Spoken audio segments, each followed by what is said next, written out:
রাতে আমি কালোঘাটের পুকুর পাড়ে দাঁড়িয়েছিলাম। হঠাৎ দেখলাম পুকুরের জলের উপর দিয়ে একটা নীল আলো ভেসে আসছে। আলোটা ধীরে ধীরে আমার সামনে এসে থামলো। তারপর সেই আলোর ভেতর থেকে একটা মুখ বের হলো। আমি চিনে ফেললাম, কারণ সেই মুখটা ছিল আমার ওস্তাদের, যে মানুষটাকে আমি 5 বছর আগে নিজের হাতে কবরে নামিয়েছিলাম।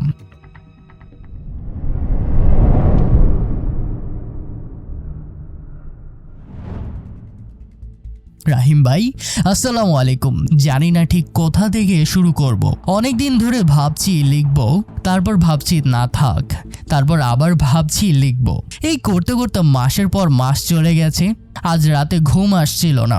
বিছানায় শুয়ে চাঁদের দিকে তাকিয়ে আছি, আর মাথার ভেতর একটা রাতের কথা ঘুরছে। তখন ভাবলাম, না আর না, আজ লিখেই ফেলবো। আপনার পডকাস্ট অনেক দিন ধরে শুনি। প্রথমে ভাবতাম এগুলো বানানো গল্প, মানুষের ভয় দেখানোর জন্য, কিন্তু কিছু গল্প শুনে মনে হচ্ছে না, এটা বানানো না, এই অনুভূতিটা আলাদা। বানানো গল্পে একটা নাটকীয়তা থাকে, একটা ছন্দ থাকে, কিন্তু সত্যি ঘটনায় থাকে এলোমেলো ভয়, অসংলগ্ন বিবরণ, আর বলতে গিয়ে থেমে যাওয়া। আমি যা বলবো সেটা সেরকমই, এলোমেলো, অসংলগ্ন। কারণ এই একটি রাত আমার কাছে এখনও এলোমেলো, এখনও ঠিকমতো গুছিয়ে কথা বলতে পারি না। তারপরও গুছিয়ে বলার চেষ্টা করব। আমার নাম মাওলানা ইদ্রিস হোসেন, বয়স 52, ময়মনসিংহের চরকান্দা গ্রামের ইমাম আমি। দেওবন্দায় পড়াশুনো করেছি, তারপর কিছুদিন ঢাকায় ছিলাম। শেষমেশ নিজের গ্রামে ফিরে এসেছি। 30 বছর ধরে এই গ্রামে আছি। এই গ্রামের মাটিতে আমার বাবার কবর। এই গ্রামে আকাশের নিচে আমার মেয়ে বড় হয়েছে। এই গ্রামটাকে আমি চিনি, প্রতিটা গাছ, প্রতিটা পথ, প্রতিটা মানুষ। কিন্তু সেই একটা রাতের পর থেকেই এই গ্রামটাকে আর আগের মতো মনে হয় না। আমি গ্রামের নামটা বললাম না, কিছু সমস্যার কারণে। আর কথা না বাড়িয়ে চলুন গল্পে যাওয়া যাক।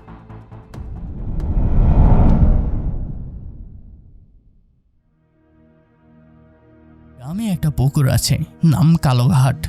ছোটবেলা থেকে এই পুকুরের কথা শুনে আসছি। বড়রা বলতেন সন্ধ্যার পর ওদিকে যাবে না। কেন যাবে না কেউ পরিষ্কার করে বলতেন না, শুধু বলতেন ভালো না, ওখানে কিছু একটা আছে। আমি আলেম মানুষ, সারা জীবন পড়াশোনা করেছি, কোরআন হাদিস পড়েছি। এই ধরনের কথাকে কুসংস্কার মনে করে কখনো বেশি গুরুত্ব দেইনি। সেটা ছিল আমার ভুল। পুকুরটার একটা ইতিহাস আছে। পুরনো মানুষরা বলেন আগে এই পুকুরের জল ছিল স্বচ্ছ নীল। তারপর একটা বিশেষ রাতে জল কালো হয়ে গেছে। সেই রাতটা কবে কেউ সঠিক বলতে পারে না, কিন্তু সবাই জানে সেই রাতে গ্রামের 7 জন মানুষ একসাথে মরে গিয়েছিল। কী কারণে মরে গিয়েছিল সেটাও কেউ জানে না, শুধু জানে সকালে উঠে দেখা গেছে 7টা লাশ, আর পুকুরের জল কালো। তখন থেকে কালোঘাট নাম এসেছে। তখন থেকে সন্ধ্যার পর ওদিকে কেউ যায় না। কথাটা মুখে মুখে চলে আসছে প্রজন্মের পর প্রজন্ম ধরে, কালোঘাটে সন্ধ্যার পর যেও না। তারপর ঘটনাটি শুরু হয়েছিল রহিমা বেগমকে দিয়ে। রহিমা বেগম আমাদের পাড়ার মানুষ, বয়স 50-এর কাছাকাছি। স্বামী মারা গেছেন অনেক আগে, একা থাকেন। বেশ কয়েকটা মুরগি পালতেন, সেটাই তার আয়ের একমাত্র উৎস। সেদিন রাতে তিনি উঠানে বসে মুরগির খাঁচা বন্ধ করছিলেন। শীতের রাত, শীতের কাঁথা জড়ানো। হঠাৎ পুকুর পাড়ের দিক থেকে একটা গন্ধ এলো। গন্ধ পোড়া গন্ধর মতো, কিন্তু কিছু পড়ছে না। আকাশে ধোঁয়াও নেই, আগুনও নেই, কোনো আলোও নেই। তবুও গন্ধটা এত তীব্র যে গলার ভেতর জ্বালা ধরে যায়। তিনি আমাকে পরে বলছিলেন, হুজুর, মাংস পোড়ার গন্ধ নাকি? কিন্তু তার চেয়েও বাজে, যেন কেউ জীবন্ত কিছু পোড়াচ্ছে, আর সে কিছুটা কষ্টে ছটফট করছে।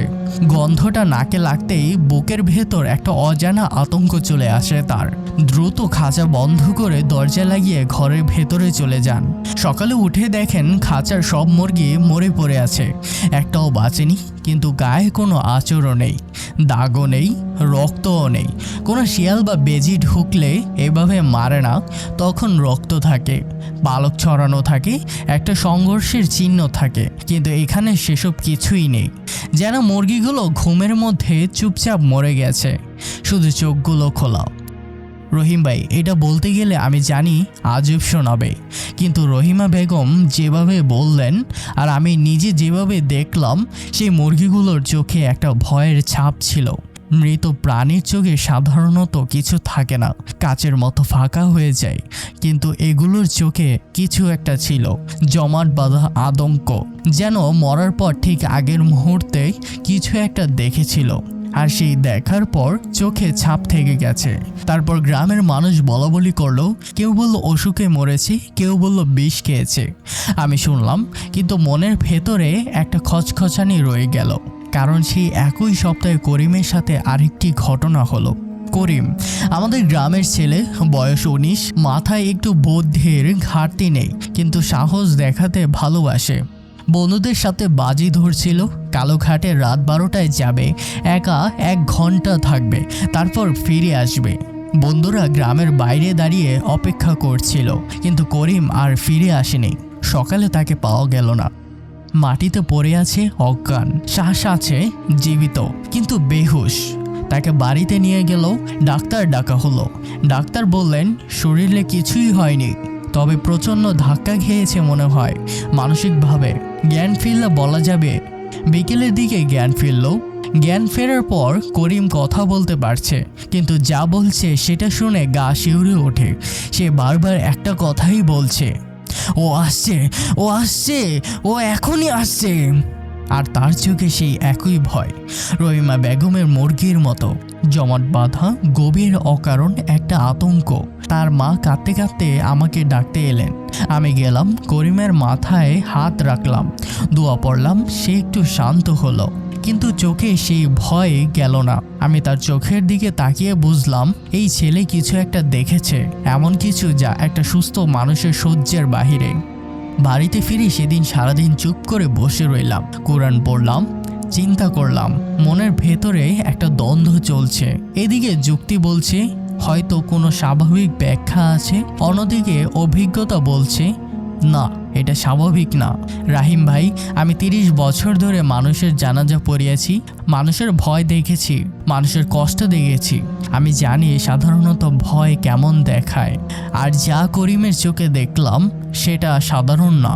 রাতে স্ত্রী খেতে ডাকলেন, বসলাম, কিন্তু খাওয়া হলো না সেদিন আর। তিনি বুঝলেন কিছু একটা হয়েছে, জিজ্ঞাসা করলেন কি হয়েছে, খাচ্ছ না কেন? বললাম কিছু না, তুমি ঘুমিয়ে পড়ো, আমি একটু বাহিরে যাব। তিনি চমকে উঠলেন, এই রাতে? বললাম হ্যাঁ। তিনি আর কিছু বললেন না। 22 বছরের সংসার আমাদের। তিনি জানেন এই মানুষটাকে আটকানো যায় না। যখন একটু আগে মসজিদে গিয়ে নামাজ পড়ে আসেন, রাত 3টায় উঠে তাহাজ্জুদ পড়েন। এই মানুষটা যদি বলেন রাত 1টায় বাহিরে যাবেন, তার মানে কোনো কারণ আছে। কিন্তু যাওয়ার আগে একটা কাজ করলাম, ঘরের প্রতিটি দরজায় দাঁড়িয়ে আয়াতুল কুরসি পড়লাম। প্রতিটা জানালায়, রান্নাঘরের দরজায়, প্রতিটা দরজায় দাঁড়িয়ে মনে মনে বললাম, ইয়া আল্লাহ, এই ঘরকে হেফাজত করো, এই ঘরের মানুষগুলোকে হেফাজত করো তুমি। তখন জানতাম না এই কাজটা কতটা জরুরি ছিল। একটা কাগজে কিছু দোয়া লিখে নিলাম, পকেটে রাখলাম। রাত তখন 3টা বাজে। কালোঘাটে পৌঁছালাম। রাহিম ভাই, সেই রাতের পরিবেশটার কথা বলি, কারণ শুধু ঘটনা বললে সেই রাতটাকে বোঝানো যাবে না। আকাশে চাঁদ নেই, সাধারণত এই সময় আকাশে তারা থাকে, সেই আলোয় পথ কিছুটা দেখা যায়, কিন্তু সেই রাতে তারাও ছিল না। আকাশে চাঁদ নেই, সাধারণত এই সময় আকাশে তারা থাকে, সেই আলোয় পথ কিছুটা দেখা যায়, কিন্তু সেই রাতে তারাও ছিল না। মানে ছিল হয়তো, কিন্তু কেমন যেন ঢাকা, যেন আকাশের গায়ে একটা অদৃশ্য পর্দা টানা আছে। টর্চ নিয়ে গিয়েছিলাম, জ্বালালাম, আলো পুকুরের দিকে পড়তেই একটু থামলাম। পুকুরের জল নড়ছে না। রাহিম ভাই, এটা শুনতে হয়তো সাধারণ লাগছে, রাতে পুকুর শান্ত থাকতেই পারে, তো সেই রাতে বাতাস ছিল, বেশ জোরে বাতাস। পাশের বাঁশবাগান থেকে মর্মর শব্দ আসছে, পাশের বাসভবন থেকে মর্মর শব্দ আসছে। বাঁশ একে অপরের গায়ে লাগছে, গাছের পাতা উড়ছে, এমনকি আমার পাঞ্জাবিও বাতাসে উড়ছে। কিন্তু পুকুরের জল একদম স্থির, যেন সেটা জল না, কাজ। যেন কেউ পুকুরের উপর একটা অদৃশ্য ঢাকনা দিয়ে রেখেছে, আর ভেতরে জলকে বলে রেখেছে নড়বে না। আউযুবিল্লাহি মিনাশ শাইতানির রাজিম। আউযুবিল্লাহ পড়লাম, আয়াতুল কুরসি পড়লাম, পকেটে হাত দিলাম, কাগজটা আছে। তখনই দেখলাম পুকুরের ওপারে একটা আলো, ছোট্ট নীলব আলো, কাঁপছে, মোমবাতি শিখার মতো কিন্তু রংটা নীল, আগুনের মতো, লাল বা কমলা না। তখন টর্চ নিভিয়ে দিলাম। অন্ধকারে সেই নীল আলোটা আরো স্পষ্ট হয়ে উঠল। চোখ সরাতে পারলাম না। আলোটা এগিয়ে আসছে জলের ওপর দিয়ে। রাহিম ভাই, এটা বলছি কারণ এটাই সত্য। পা নেই, নৌকাও নেই, কোনো ভাসমান বস্তুও নেই। সেই নীল আলোটা পুকুরের কালো জলের ঠিক ওপরে ভেসে ভেসে আমার দিকে আসছে, যেন জলের সাথে তার কোনো সম্পর্ক নেই। মাধ্যাকর্ষণের নিয়ম তার জন্য প্রযোজ্য না। এগিয়ে আসছে ধীরে ধীরে কিন্তু নিশ্চিতভাবে। যত কাছে আসছে ততই বুঝতে পারছি আলোটার পেছনে একটা মানুষের অবয়ব। লম্বা মানুষ, সাদা পোশাক, মাথায় সাদা পাগড়ি। পুরো অবয়বটা একটা হালকা নীলাভ আলোয় ঘেরা, যেন নিজেই আলো দিচ্ছে। ঘাটে এসে থামলো, আলো মিলিয়ে গেল, মুখটা দেখলাম। রাহিম ভাই, এরপর যা লিখবো এটা পড়তে গিয়ে আপনি হয়তো ভাববেন আমি স্বপ্ন দেখছিলাম বা ভয়ে মাথা গুলিয়ে গিয়েছিল, কিন্তু আমি বলছি না, আমি সম্পূর্ণ জাগ্রত ছিলাম। আমার মাথা পরিষ্কার ছিল। আমি স্পষ্ট দেখলাম মুখটা আমার ওস্তাদের মুখ। আমার ওস্তাদ হাফেজ আব্দুর রহমান সাহেব দেওবন্দে আমাকে পড়িয়েছেন। তার অধীনে বছরের পর বছর পড়েছি। তার মুখ আমার এত চেনা যে চোখ বন্ধ করলেও দেখতে পাই। সেই পাকা দাড়ি, সেই উজ্জ্বল চোখ, সেই মিষ্টি হাসি। তিনি 5 বছর আগে মারা গেছেন। আমি তার জানাজাই ছিলাম। তাকে কবরে নামিয়েছিলাম, তার কবরের মাটিতে হাত দিয়েছিলাম। সে মুখ এখনো আমার সামনে। তখন বুকের ভেতর একটা ধাক্কা লাগলো, এত জোরে যে শ্বাস আটকে গেল। পা দুটো যেন মাটির সাথে লেগে গেল। হাত কাঁপতে শুরু করলো, কিন্তু পিছিয়ে গেলাম না, কারণ সেই মুহূর্তে ওস্তাদের একটা কথা মনে পড়ল। ইদ্রিস, ভয় পাওয়া পাপ না, পালিয়ে যাওয়া পাপ। কাপা গলায় জিজ্ঞাসা করলাম, তুমি কি? সে হাসলো, সেই পরিচিত মিষ্টি হাসি। সেই পরিচিত গলায় বলল, আসুন হুজুর, আপনার জন্যই অপেক্ষা করছিলাম। আমার চোখ ভিজে এলো, কারণ সেই গলাটা হুবহু সেই গলা, কিন্তু একই সাথে বুকের ভেতরে কিছু একটা সাবধান করছিল। আলেম মানুষ, পড়েছি, মৃতরা ফেরে না, কোনো অবস্থায় ফেরে না। এটা যদি সত্যি উস্তাদ হতেন তাহলে এভাবে রাতের বেলায় পুকুরের জলের উপর দিয়ে আসতেন না। গলা শক্ত করে বললাম, তুমি কে? সে বলল, আপনার উস্তাদ। মিথ্যা, আমার উস্তাদ 5 বছর আগে মারা গেছেন। মৃতরা কখনো ফেরে না। সে বলল, তাহলে কি ভূত? বললাম, না, তুমি জিন। সেই মুহূর্তে একটা অদ্ভুত জিনিস হলো, সব কিছু থেমে গেল। বাতাস থামলো, বাসভবনে মর্মর শব্দ থামলো, পাতা নড়া বন্ধ হলো। পুকুরের জলও, যদিও সেটা আগে থেকে স্থির ছিল, কিন্তু এখন মনে হলো আরো কঠিন হয়ে গেছে, যেন পৃথিবী একটা শ্বাস নিতে গিয়ে থেমে গেছে। আর তারপর সে মুখটা ভাঙতে শুরু করলো। রাহিম ভাই, পরের অংশটা লিখতে গেলে আমার হাত কাঁপে, কিন্তু লিখব, কারণ এইটা সত্যি, আর সত্যি জিনিস লুকিয়ে রাখলে ভেতরে পচে। তারপর চামড়া টান খেলো, যেন ভেতরে থেকে অদৃশ্য হাত ঠেলেছে। নাক লম্বা হয়ে গেল, কুঁচকে গেল, আকৃতি বদলে গেল। ওস্তাদের উষ্ণ বাদামি চোখগুলো আস্তে আস্তে সাদা হয়ে গেল। প্রথমে মনিটা ঝাপসা হলো, তারপর মিলিয়ে গেল, তারপর পুরো চোখটাই সাদা। কোনো মনি নেই, কোনো পাপড়ি নেই, শুধু দুটো সাদা গোলক, যেন কেউ চোখের জায়গায় দুটো পাথরের বল বসিয়ে দিয়েছে। তারপর চামড়ার রং বদলাতে লাগলো। আমি দেখছি, আমি বুঝতে পারছি না তখন কি করব। এটা কি সত্যি নাকি আমার মাথার ভুল? কিন্তু না, এটা সত্যি। চামড়া প্রথমে হলুদ হলো, তারপর কমলা, তারপর টকটকে লাল, যেন চামড়ার নিচে কোনো বিশাল আগুন জ্বলছে, আর সেই আগুনের তাপ বাইরে থেকে দেখা যাচ্ছে। আঙ্গুলগুলো লম্বা হতে লাগলো, স্বাভাবিকভাবে মানুষের হাত থেকে 3 গুণ লম্বা। নখগুলো কালো আর বাঁকা, আর শরীরটা বড় হতে লাগলো। 7 ফুট, 8 ফুট, না, তার চেয়েও বড়। সবচেয়ে ভয়ানক ছিল শব্দটা। রূপ বদলানোর সময় একটা শব্দ হচ্ছিল, হাড় ভাঙ্গার শব্দ, মাংস ছিঁড়ে যাওয়ার শব্দ, যেন ভেতর থেকে কিছু ভেঙে নতুন করে তৈরি হচ্ছে। সেই শব্দটা রাতও এত স্পষ্ট ছিল যে আজও কানে লাগলে বুক কাঁপে। আর সাথে তাপ, এত তাপ যে মুখের চামড়া জ্বালা শুরু করতে লাগলো, চোখ শুকিয়ে যেতে লাগলো। যখন সব বদলানো শেষ হলো, যা সামনে দাঁড়িয়ে আছে তা দেখে মনে মনে বললাম, আল্লাহ শক্তি দাও তুমি আমাকে। তারপর সেই অবয়বটার 12 ফুটের বেশি উচ্চতায় পৌঁছে গেল। মাথায় চুল নেই, মাথাটা মিশ্রণ, লাল জ্বলন্ত, প্রতিটা নিঃশ্বাসে মুখ থেকে ধোঁয়া বের হচ্ছে। হাত দুটো লম্বা, হাত দুটো এত লম্বা যে মাটি ছুঁয়ে যাচ্ছে, আঙুলগুলো মাটিতে আছড়ে কাটছে, মাটি পুড়ে যাচ্ছে। আর সেই দুটো সাদা চোখ, যে চোখে কোনো প্রাণ নেই, কোনো অনুভূতি নেই, কোনো উষ্ণতা নেই, শুধু একটা ঠান্ডা পুরনো গণনাকারী দৃষ্টি, যেন আমাকে দেখছে না, মাপছে। সে বলল, ভয় পেয়েছো? গলাটার মানুষের না, গভীর ভারী, যেন পাহাড়ের গর্ত থেকে আসছে। যেন সেই গলার শব্দ বুকের ভেতর কম্পন তৈরি করে। বললাম, না, কিন্তু মিথ্যে ছিল, কিন্তু এই মুহূর্তে মিথ্যেটা দরকার ছিল। সে বলল, তুমি মিথ্যে বললে। আমি বুঝতে পারি তোমার হৃৎপিণ্ডর প্রতি মিনিটে 120 বার স্পন্দিত হচ্ছে, তোমার হাত ঘামছে, তোমার পেট ভয়ে মোচড় দিচ্ছে। সত্যি ছিল, চুপ করে রইলাম। সে বলল, ঠিক আছে, সৎ থাকো, আমি সততা পছন্দ করি। তারপর পুকুরের ঘাটে বসলো। বসার সময় মাটি কেঁপে উঠল। বিশাল শরীরে ভার যখন মাটিতে পড়ল, পায়ের তলায় সেই কম্পন টের পেলাম। সে বলল, জানো আমি কতদিন ধরে এখানে আছি? 300 বছর, 327 বছর ধরে আমি এখানে আছি। তারপর বলল এমন একটা কথা যেটা আমি প্রত্যাশা করিনি। 327 বছর আগে এই পুকুর আমার ছিল, এই পুকুরটার নিচে আমার ঘর ছিল, এখানে আমি থাকতাম, আমার স্ত্রী থাকতো, আমার সন্তান থাকতো। তারপর থামলো। সেই সাদা চোখে কিছু একটা এলো, ব্যথা না রাগ না, দুটো মিলিয়ে, বুঝতে পারলাম না। বলল, তারপর তোমাদের পূর্বপুরুষ এলো, মসজিদ বানালো, আজান দিল, আমার পরিবার সহ্য করতে পারেনি। একদিন সকালে উঠে দেখলাম তারা নিয়ে চলে গেছে, কোথায় গেছে জানি না, আমাকে বলে যায়নি। আমি একা পড়ে রইলাম।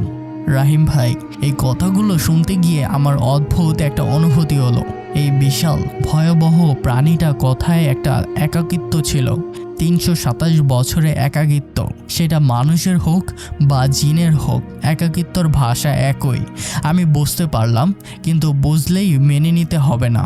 সে বলল, 327 বছর আমি একা, প্রতিটি আজানের সময় আমি কষ্ট পাই, প্রতিটা আজানে শরীরে আগুন ধরে যায়, প্রতিটা কুরআনের আয়াতে যন্ত্রণা হয় আমার। এটা কি ন্যায্য? হুজুর বলো তুমি। তখন আমি জিজ্ঞাসা করলাম তাকে, তুমি কি ন্যায় বিচার চাও নাকি প্রতিশোধ? সে থামলো, তারপর হাসলো।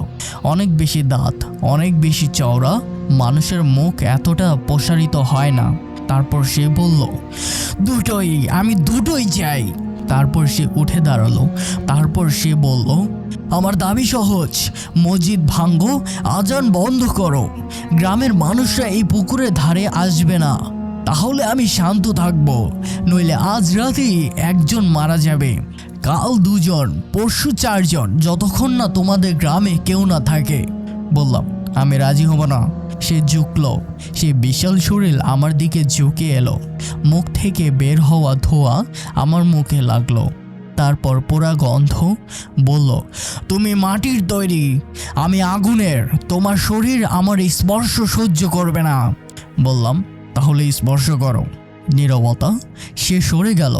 তখন বুঝলাম সে আমাকে সরাসরি আঘাত করতে পারছে না। তখন উস্তাদের একটা কথা মনে পড়ল। দেওবন্দে পড়ার সময় বলেছিলেন, ইদ্রিস ইফরিত শক্তিশালী, কিন্তু যে আলেম আল্লাহর নাম নিয়ে সামনে দাঁড়ায় তাকে সরাসরি আঘাত করতে পারে না, কারণ সে জানে সেই মানুষের পেছনে আল্লাহ আছেন। তখন আমি মনে মনে বললাম, আলহামদুলিল্লাহ। কিন্তু তার মানে এই না যে সে নিরস্ত। রাহিম ভাই, তারপর যা হলো সেটার জন্য আমি নিজেকে কখনো পুরোপুরি মাফ করতে পারিনি। কথাটা শেষ হওয়ার আগে গ্রামের ভেতর থেকে একটা চিৎকার শুনলাম, মানুষের চিৎকার, তারপর আরেকটা, তারপর আরও কয়েকটা। রাতের নিস্তব্ধতায় সেই চিৎকারগুলো এত স্পষ্ট যে বুকের ভেতর কাঁপন ধরে উঠল। দৌড়ালাম, তারপর গ্রামের কেন্দ্রে পৌঁছে গেলাম। আবুল কাশেম চাচা দাওয়া পড়ে আছেন, চোখ খোলা, শ্বাস নেই। বুকে কান দিলাম, হৃদয় স্পন্দন নেই, কিন্তু শরীর ঠান্ডা না, অস্বাভাবিক গরম। যেন এইমাত্র জ্বর থেকে উঠলেন। তার মুখের দিকে তাকাতে বুকটা মোচড় দিয়ে উঠল। মুখে কোনো কষ্টের চিহ্ন নেই। ব্যথায় বা শ্বাসকষ্টে মরলে মুখে সেই ছাপ থাকে, কিন্তু এখানে ব্যথার চিহ্ন নেই, আছে শুধু ভয় জমাট বাঁধা, গভীর অকারণ একটা ভয়ের ছাপ। ঠিক রহিমা বেগমের মুরগির মতো পাশে দাঁড়িয়ে তার নাতনি মিম, বয়স 12 বছর, কাঁপছে আর চিৎকার করছে, দাদা মরে গেছে, দাদা মরে গেছে, দাদার কি হয়েছে, দাদা তোমার কি হয়েছে, দাদা মরে গেল নাকি? মেয়েটার মুখের দিকে তাকাতে পারলাম না। মিম কাঁদতে কাঁদতে বলল, হুজুর দাদা ঘুমাচ্ছিলেন, হঠাৎ উঠে বসলেন, বললেন ওটা কে ডাকছে, তারপর বাইরে চলে গেলেন। আমি পেছনে গেলাম, দেখলাম দাদা দাওয়ায় পড়ে আছেন।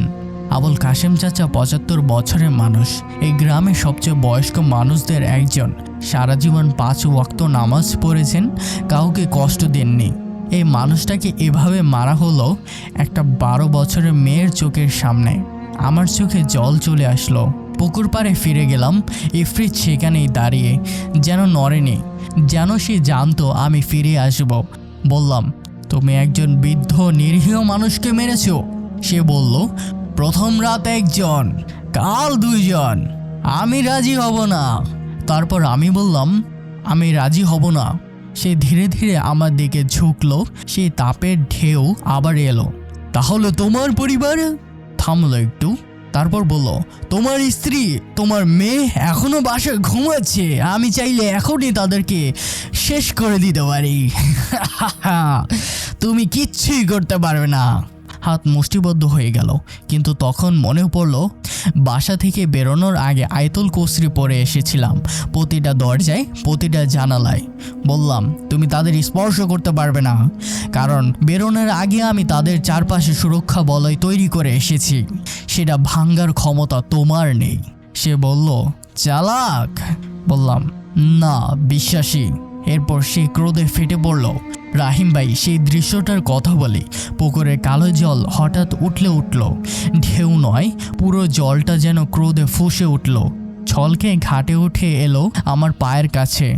ইফরিতের শরীর থেকে এত তাপ বের হতে লাগলো, সামনের মাটি শুকিয়ে ফাটতে শুরু করলো।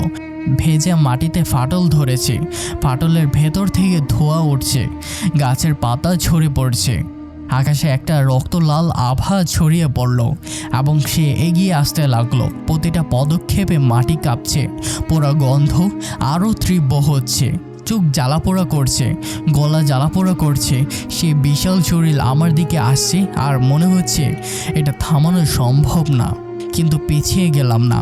তারপর পকেট থেকে কাগজটা বের করলাম।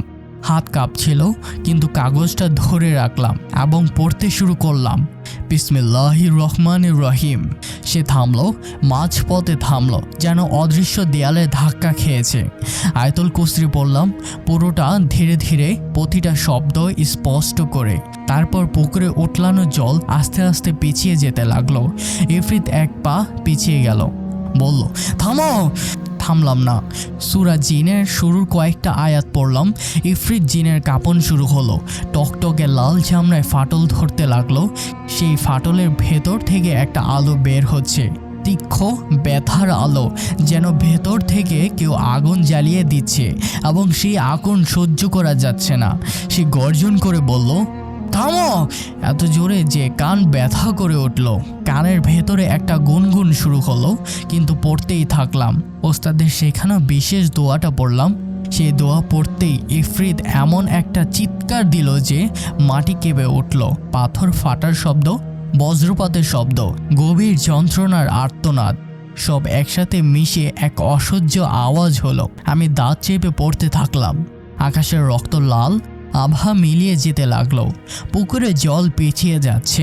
ইফরিতের শরীর ছোট হচ্ছে। 8 ফুট, 7 ফুট, 6 ফুট। তখন পড়া থামলাম। সে এখন আমার সমান উচ্চতা। শরীর আর আগের মতো বিকৃত না। সাদা চোখে প্রথমবারের মতো ক্লান্তি, 327 বছরের ক্লান্তি। জিজ্ঞাসা করলো, থামলে কেন? আমি বললাম, কারণ আমি তোমাকে ধ্বংস করতে চাই না। সে বলল, কেন না? আমি তো তোমার শত্রু। বললাম, তুমি কষ্টে আছো, 327 বছরের একাকিত্বর কষ্টের। কিন্তু প্রতিশোধের পথে তুমি যা চাও তা পাবে না। একদিন বিচার হবে আল্লাহর কাছে, তুমি যাবে সেখানে, আমরাও যাব, সব হিসাব হবে আমাদের। সে বলল, আমি সেই দিনের জন্য অপেক্ষা করব না। তারপর আমি বললাম, তাহলে আমাকে আবার পড়তে বাধ্য করবে তুমি। কাগজটা তুলে ধরলাম। তখন তার কণ্ঠে একটা ভাঙ্গা স্বর এলো, বলল, তুমি কি জানো 300 বছর ধরে প্রতিটা আজানের সময় কেমন লাগে? আজান শুনলে শরীরের আগুন ধরে যায়, কোরআনের আয়াত শুনলে যন্ত্রণা হয়। আমি এমন এক জায়গায় আটকে আছি যেখান থেকে পালাতে পারি না, কিন্তু থাকতেও পারি না। 327 বছর ধরে কেউ জানতে চায়নি, কেউ জিজ্ঞাসা করেনি, তুমি প্রথম। তারপর আমি বললাম, আমি জানি না এটা কেমন লাগে, কিন্তু বলো। সে একটু চুপ করে রইল, তারপর বলল, জ্বালা, প্রতিটা মুহূর্তে জ্বালা। আমি এই মাটিতে আটকে আছি কারণ এই মাটি আমার। এখান থেকে যাওয়ার কথা মাথায় আসে না, কিন্তু থাকলেও কষ্ট লাগে। প্রতিটা আজান একটা ছুরির মতো কাজ করে। তারপর আমি জিজ্ঞাসা করলাম তাকে, তোমার পরিবার কোথায় গেছে? বলল, জানি না আমি। তারপর এই কথা শুনে তার কথা আবার শুনলাম। তারপর আমি আবার বললাম, তারা কি তোমার জন্য অপেক্ষা করছে? সে চুপ করে গেল। যদি করে তাহলে এখানে পড়ে থেকে কী লাভ? প্রতিশোধে কি তারা ফিরবে, নাকি তাদের কাছে যাওয়ার একটা সুযোগ আছে তোমার এই মাটি ছেড়ে দিলে? রাত তখন 4টা, ফজরে আজানের আর বেশি দেরি নেই। অনেকক্ষণ নীরবতা। তারপর সে বলল, তুমি সাহসী হুজুর? বললাম, না, আমি ভীত, আজও ভীত, কিন্তু আল্লাহর ওপর ভরসা আছে আমার। সে জিজ্ঞাসা করলো, পার্থক্যটা কি? বললাম, ভীত মানুষ দৌড়ায়, আল্লাহর ওপর ভরসা রাখা মানুষ দাঁড়িয়ে থাকে। সে আবার চুপ। দীর্ঘ নীরবতা। তারপর ধীরে ধীরে তার শরীর বদলাতে লাগলো। বিশাল শরীর ছোট হলো, লাল চামড়া ফিকে হলো, সাদা চোখ বন্ধ হলো। তারপর কেউ নেই, শুধু পুকুর, আর পুকুরের জল 327 বছরের পুকুর। প্রথমবারের মতো একটু স্বচ্ছ মনে হলো, কালো না, গাঢ় নীল। তখন ঘাটে বসে পড়লাম। পা কাঁপছে, হাত কাঁপছে, সারা শরীর ঘামে ভিজে গেছে। মুখ তুললাম আকাশের দিকে। আকাশে ভোরে আলো ফুটতে শুরু করেছে। সেই আলো দেখতে দেখতে বুকের ভেতর একটা জিনিস ভেঙে পড়ল। কি বলতে পারবো না, শুধু চোখ ভিজে গেল। তারপর ফজরে আজান হলো। মসজিদে নামাজ পড়লাম, সেজদায় গিয়ে কাঁদলাম। কাউকে দেখলাম না, শুধু কাঁদলাম। বাসায় ফিরলাম। স্ত্রী দরজা খুললেন। আমার মুখ দেখে কিছু জিজ্ঞাসা করলেন না, শুধু বললেন, চা দিই? বললাম, হ্যাঁ দাও। এই মুহূর্তে কথা নয়। সকালে করিম জ্ঞান ফিরে পেল। তার মা জড়িয়ে ধরে কাঁদলেন। করিম বলল, আমি স্বপ্নে অন্ধকারে ছিলাম, কোথাও কোনো আলো নেই। তারপর কে যেন একটা দরজা খুলে দিল। পাশে দাঁড়িয়ে শুনলাম। মনে মনে বললাম, আলহামদুলিল্লাহ। আবুল কাশেম চাচার জানাজা হলো বিকেলে। তাকে মাটি দেওয়া হলো। সবাই গেলেন। আমি একা দাঁড়িয়ে রইলাম কবরের পাশে। অনেকক্ষণ দাঁড়িয়ে রইলাম। বললাম, মাফ করবেন চাচা, সেই রাতের পর কালোঘাটে আর কোনো ঘটনা হয়নি। পুকুরের জল ধীরে ধীরে পরিষ্কার হয়েছে। বর্ষায় জল এখন টলটলে নীল, মাছ আছে। গ্রামের মানুষরা আবার পুকুর পাড়ে আসে, বসে কথা বলে, কিন্তু আমি আর কোনোদিন রাতে সেদিকে যাইনি। তারপর একদিন আমার ছাত্র জিজ্ঞাসা করলো, হুজুর সে রাতে কি হয়েছিল আপনার সাথে? একটু হেসে বললাম, একটা কথোপকথন আর একটা শিক্ষা। সে জিজ্ঞাসা করলো, কি শিক্ষা? শত্রুর কথা শুনলে সবসময় শত্রুকে হারানো যায় না। আল্লাহ সবাইকে হেফাজত করুন।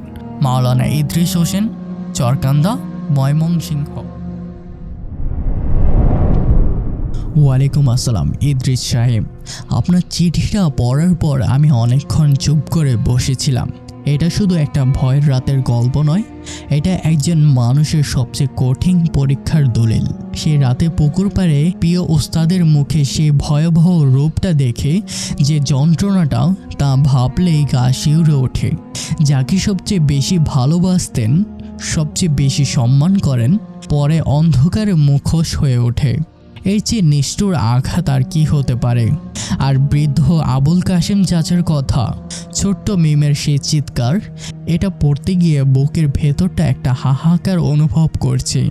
তবে সবচেয়ে বেশি মনে দাগ কেটেছে সেই মুহূর্তটা, যখন আপনি ঘাটে একা বসে পড়লেন। পা কাঁপছে, হাত কাঁপছে। সারা রাত লড়াই করার পর সেজদায় গিয়ে কাঁদলেন। কেউ দেখলো না। এই কান্নাটাই আসল সাহসের প্রমাণ। আপনাকে অসংখ্য ধন্যবাদ। আমরা দোয়া করি আল্লাহ আপনাকে, আপনার স্ত্রীকে, আপনার পরিবারকে সবসময় হেফাজতে রাখুন। আর যারা এতক্ষণ শুনলেন, যদি মনে হয় এটা শুধু গল্প, তাহলে নিশ্চিন্তে ঘুমিয়ে পড়ুন। কিন্তু যদি মনে হয় এর গভীর কোনো সত্য লুকিয়ে আছে, তাহলে আজ রাতে অন্তত পুকুর পাড়ের দিকে যাবেন না। আর হ্যাঁ, আপনাদের মধ্যে যদি কেউ থাকেন যার জীবনে এমন কিছু ঘটেছে বা বলতে পারেননি, মনের ভেতরে চেপে রেখেছেন বছরের পর বছর, আমাদেরকে লিখুন। নাম দিতে হবে না যদি না চান, শুধু গল্পটা লিখুন যেভাবে মনে আছে সেভাবে। কারণ কিছু গল্প অভিজ্ঞতা একা বহন করতে নেই। আমরা পড়ব, আমরা শুনব। আর যদি মনে হয় এই গল্পটা আরও মানুষের শোনা দরকার, আমরা শোনাবো। আপনার গল্প হয়তো পরের এপিসোড। ইমেল করুন rahsstory@gmail.com। আমি রাহিম আবার ফিরব অন্ধকারে বুক চিরে উঠে আসা কোনো সত্যের কাছাকাছি গল্প নিয়ে।